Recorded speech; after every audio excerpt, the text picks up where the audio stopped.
Hello everyone, this is Mayabi and welcome to another video. Today we're going to be watching a TED Talk video with my favorite content creator called Caddicarus. I've been in a bit of a slump for a while and I kind of want to see what he's got to say about content creation.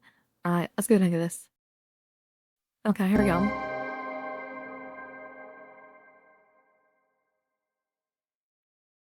Hi, I'm a content creator. And do you know what I Hi, hate with Caddy. every fiber of my being? Content. So I started making content in September 2011. At the time, I was doing parody music videos and bad comedy sketches and vlogs about how interesting my life was as a 17-year-old boy living with his mum. Do you know how many subscribers that got me over the first 8 months of me doing that? 149 subs. But it didn't matter because I loved doing it. Remember that, it's important. So May 2012 rolls around and I decided I'm done with that cookie cutter stuff. I want to make Caddicarus, whatever that is, that's my channel name, a web show, a retro video game review analysis show where I try to also be funny at the same time. And I guess it did decent enough where that eventually grew into a career, and many things happened year after year because of that. I was able to move out from my parents' place and get my first flat at 19 years old. I was getting invited as a guest to conventions all the time. I had my first viral video in 2014, and I met my now fiance and her 3 kids, and then we started a life together. I got a house with them, and we moved house again with all of those guys together. The videos that I was making as well in terms of frequency, what started as a show that I would get done whenever was possible became a bi-weekly show, and then a weekly show, and then at one point there were 2 videos a week going up, and then 3 videos a week going up, and then my fiance would be working on extra videos for our Patreon subscribers who are donating money directly to support my channel. So 4 videos a week at one point. And all of that led to December 2019, where at 700,000 subscribers, the channel was dead and I was looking for work. And that's fine. That's totally fine. I had come to terms that my spotlight was over. You know, nothing lasts forever. I'm not above regular 9-to-5 work. It's how I began, and I'm sure. So I have a bit of thing with this. I've been watching Caddicarus for a long time, and I loved his videos. Didn't care how. Obviously I care about his opinion because it's his videos, it's his channel. I loved all of his stuff. I still do. Like I watched his recent video, the Rugrats one, and I love his style of content now. Even back then, it was also really good to me. But right now, I think right now, Caddy is at his peak when it comes to making content, and I hope he keeps doing it. I'm so sorry to interrupt the video, but let's go. For a lot of people here began as well. It's totally fine. No more making online things for me. So how am I on a TEDx presentation talking about how I make things online? Well, in 2020, I decided that if the channel was dead anyway, I was going to go out with a bang. But what does a bang mean for me? What it meant was I was going to take my main show that got me where I was, the Caddicarus show, and I was going to do it stripping back all the review elements and the analysis and the journalistic language. You know, my ego had grown and my opinion apparently meant a lot, I guess. And I was just trying to get rid of all of the pretentiousness, the pretense, sorry. I was going to do what I had wanted to do for years prior, but I was too scared to, for fear of losing what I had built when my channel was already declining in the mid-2010s. I was going to do this video on all of my own terms. I had nothing left to lose. I was going to risk it all. Long story short, that single video in 2020 was the best single video I had uploaded in terms of performance for years. And I think that was a video of him getting a new PC and trying to get it to work. I think that was like an animated video, and I also thought that was a very, very good video. It skyrocketed in views when I uploaded it, and I was really happy for him because it was a really good video. I'm so sorry again. Back to the video. Then, you know, final video curtain call. That's cool. That's good. Then the ad revenue check came in, and I thought I could do that again. So I did. And throughout all of 2020, I just kept doing what I wanted, but the upload schedule was terrible. I was like, 3-4 videos a week. I was doing one every month or 2 months. And I was killing all of my other shows that I had started at that point. I was using all of my, professional career journalism stuff to make more analytical shows about modern movies and video games. That was all the extra stuff throughout the week, while Sunday was the Caddicarus show. I got rid of all of that. So the frequency was gone, and the trendingness was gone. But it was like the old days. It was like how I'd started the channel. And when I started the channel doing that, that's how I grew in the first place to get to where I was as a career. And it was just happening again, but when it was already my career, despite not following any of the rules and, doing what I thought my subscribers would want to see me do. Sponsors were paying out more. Merchandise offers were getting. So I think, yeah, he stopped doing what he thought his subscribers wanted, and more like what he wanted to do. Kind of like, yeah, kind of like he stopped caring about what other people thought about his videos and started doing what he thought was best for his channel. I think that's what we're doing with this. Crazy. I was able to invest more money into bigger projects and dumber things to do in bigger videos. And just to give an idea of how insane this is, in 2024, my fiance was diagnosed with triple-negative breast cancer, and she spent that entire year being treated for it, getting surgery for it, and smashing it, by the way. Yeah. Yes. Yes. Well done, honey. Did good.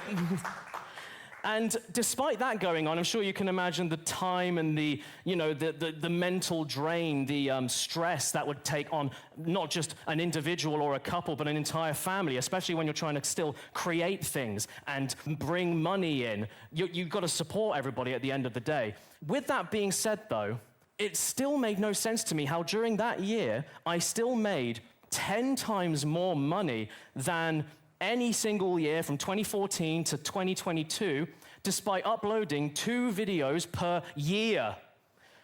I uploaded 2 videos in total in 2024.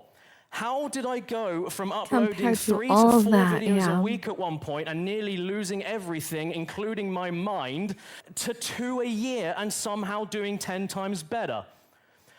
I don't know, and I'm not going to pretend that I do know. I'm not a search engine optimization guy. I just make things. But if I had to point my finger at least on one culprit at the very least, it would be that word that makes me dry heave: content. See, during the mid-2010s, I was hearing that word get used a lot more frequently in an industry mainstream sense. People were calling themselves content creators, and videos that I was making started meaning content. And around that same time, when my channel was dying, all of the higher-ups around me and, my agent and YouTube partner managers and all sorts of other people were telling me these kind of 3 new tenets that I had to try and follow to keep my channel flowing above water. I had to upload frequently and consistently. I had to make those videos about trending topics so that people would search them and hopefully you'd pop up. And I had to make those videos as long as possible, which is way better for engagement, watch time, ad revenue, does do the long as possible. I love it. The problem now is that because I was mixing those 3 new rules, guidelines, let's say, with this new word, this new category of content, my brain was like subconsciously linking it all together. And I started thinking, oh, so the problem is I wasn't doing enough. I needed more. I needed to do more stuff. And when it's your career and you're supporting a family and your channel is dying and you need food, you're gonna try anything to keep everything going. The problem, though, at least from my view, is that the word content has a lot of negative implications to it, at least in my opinion. It implies a vast collection of meaningless stuff, just a collection of things, mass-produced, factory-shipped, out the door, yesterday's news, quickly forgotten, quick, easy, effortless. And that's really unfair because that's not true. It's not entirely true anyway for the majority of YouTube channels that upload frequently, especially. But with me, I was mixing those implications with everything else that was going on. And I became content brained in order to try and keep up with all the algorithmic changes and keep up with everybody's dwindling attention spans with TikTokification when Vine died, if anyone remembers Vine. And the thing is that if you're somebody that is making daily videos, daily uploads on YouTube, you will automatically, accidentally hit all of those 3 tenets I mentioned earlier. Let's say that you're a political streamer or so. No, a political video uploader, let's just say. You can react to the latest trending news very easily. If you're just recording yourself rambling and talking, that's quick and easy. You can do that very frequently. And you can make those videos as long as you damn well want. You're already doing it. And if you mix that in with being naturally good at that, naturally driven, naturally funny, naturally charismatic, you can become huge in the YouTube algorithm from doing that. And I enjoy a lot of channels that operate like that. Video game Let's Play channels operate in a very similar way. I'm subscribed to many of them, and I really like that stuff. But I don't like making it. I suck at the YouTube algorithm rat race. And yet, while everything was dying for me, Sorry about that, Kenny, but I agree.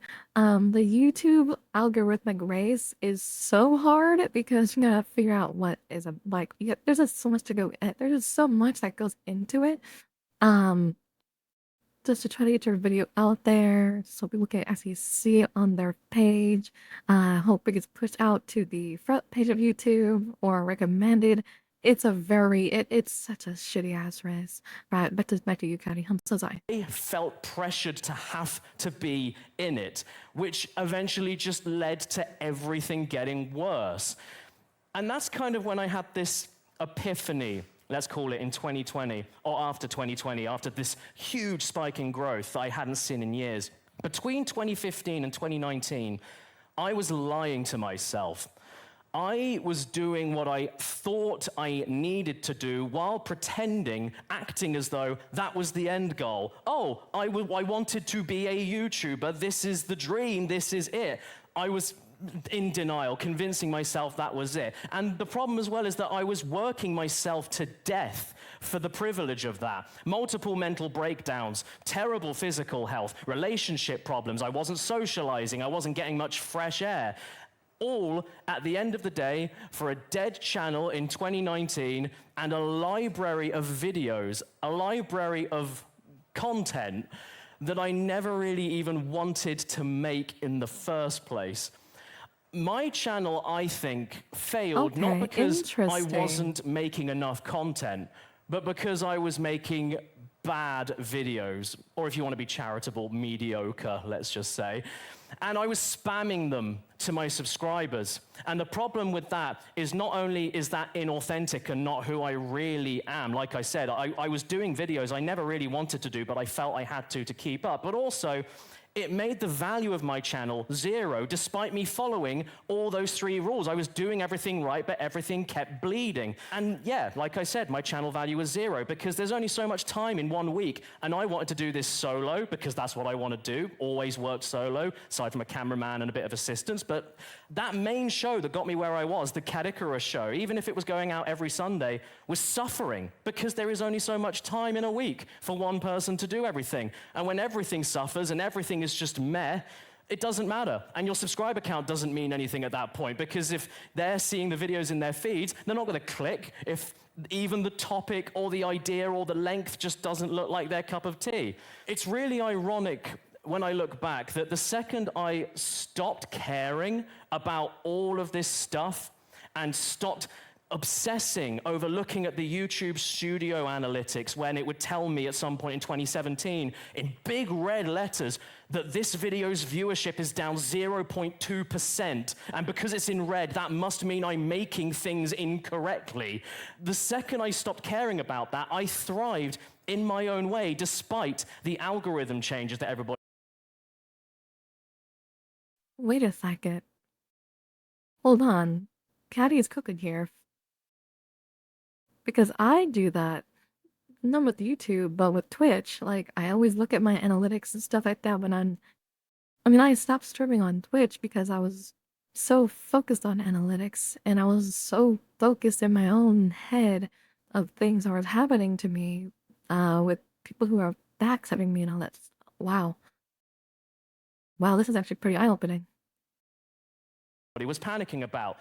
Exactly like how it was for me in the very beginning. If you create what you want to create from the outset with anything in life, it should hopefully lead to you being naturally better at doing it, with refinement over time, of course, which should hopefully lead to more, people watching what you want to do, which then will lead to more opportunities, sponsor payouts, value, as I was saying. It will hopefully lead to more success. Build it, and they will come. And even then, success is not a guarantee whatsoever. So if you're gonna do anything creative at all, anywhere, you might as well enjoy it, right? While you're doing it, for the ride. If you're someone that plays video games and you love the idea of playing a 200-hour action RPG, do you finish that game and think to yourself, oh yeah, that was a fun time? Or do you think, I'm stressed and I want to die and I haven't made this into a career and where's my money? But it's a hobby. And that's how you should look at creating anything, because you enjoy doing it. And this is why I don't do daily TikTok videos or Instagram reels or anything like that, because I don't want to. I'm going to do what I want in my way, on my terms. And despite everyone around me telling me my potential for growth and potential for viewership and brand opportunities, especially on TikTok with my sense of humor, I don't want to do it, so why should I? It doesn't matter. I don't want to do it. And if I don't want to do it, it will be obvious. It will come out worse, and then none of that will matter anyway. I won't grow because it will be obviously worse. The definition of the word content is now so vast and vague, it can mean anything from a meticulously scripted 4-hour video essay to AI slop generated by a robot every 20 minutes. And when you're looking at YouTube's test site in particular, you can go on it right now, it boasts in big letters that they get 20 million uploads on that website a day. What you need to ask yourself, if you want to go down YouTube specifically, what you need to ask yourself is, do you want to make something and hope that it works? Or do you want to just get into this to directly compete with 20 million uploads every day? You'll hear this phrase a lot, especially working in YouTube or Twitch or anything like that. Content is king. The problem is, at least my perspective, I've never heard another creator say that, and this is just me. I've only ever heard businesses say that. I've only ever heard, brands say that. And if you want to go into content creation to do that, you can. That's fine. Good for you. That's great. But content is king, to me, just sounds like if brands and businesses are saying it, money. Money means more means content, content means money. And I'm not against the identifier of content creator or content as a concept. Don't worry, I have it written on my name badges all the time, and if someone wants to call me that, it's an industry term. I'm hamming it up, obviously. But I am I am against normalizing such a soulless word to describe something inherently human, inherently creative, and making it an umbrella term that implies everything, especially on YouTube, is a one-size-fits-all solution, which it isn't. It's not realistic, and it ignores luck as well. No one talks about luck in How to Become a YouTuber books or anything like that. It promotes an unhealthy lifestyle, an unhealthy body, unhealthy mind, and ultimately unhealthy creations. Personally, I wasn't making content, I was making vomtent.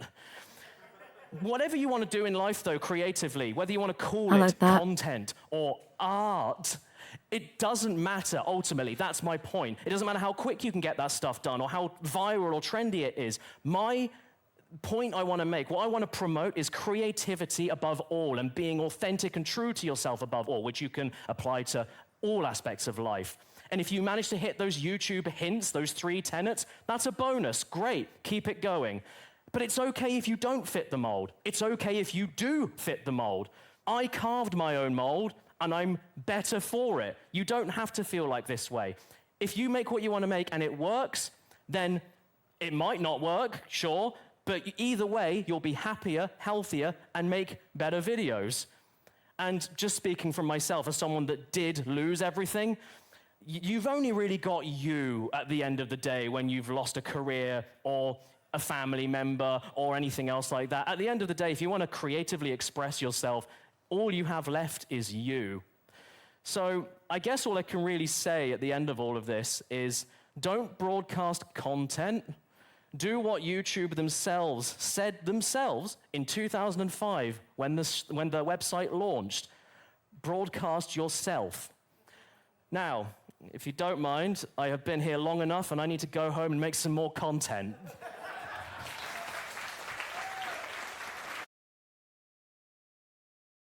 Damn. Damn. Yeah, I agree with everything that he said. I got so caught up in the numbers, and I got so caught up in what other people thought about me that I lost sight of what I realized, and that was actually streaming for people who showed up, and then I enjoyed it, but then I let other people who just walked away bring us down. Yeah, I have things to think about. Well, if you like what you saw, please leave a like and subscribe. I will also link Caddicarus's channel in the description below. And with that being said, so Mayabi, I'll see you guys in the next one. Bye-bye!